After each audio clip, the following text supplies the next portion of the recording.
So one of the frustrations I hear from business owners is they're frustrated that their employees won't do things like ask more questions.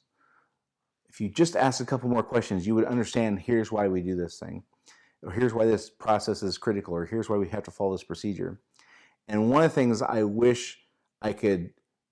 help people default to as a first question to ask in those situations is understanding that people are really strongly motivated by not looking stupid or not feeling stupid. And I don't like to use that word, but I mean it in this context because we really are compelled to do things to avoid feeling or looking stupid in front of peers and especially in front of our boss. So if we have an industry we work in where expertise really matters and having your facts and figures all dialed in really shows credibility, and we don't express to them that we would like it if you ask questions,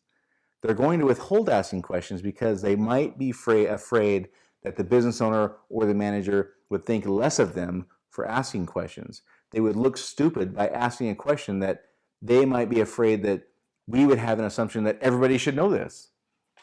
Instead of encouraging them to ask questions and putting to rest that concern that this in fact is not going to make you look stupid, it's going to make you look smarter. It's going to make you look like you're gaining expertise by asking questions because you're gaining knowledge that's going to help you make better decisions. So generally speaking, when we have repeated issues with people not doing things, one of the things we can ask ourselves is, are they trying to avoid looking or feeling stupid by doing this thing they're doing? And objectively dissecting that situation to see if we can figure out what that might be so we can overcome it.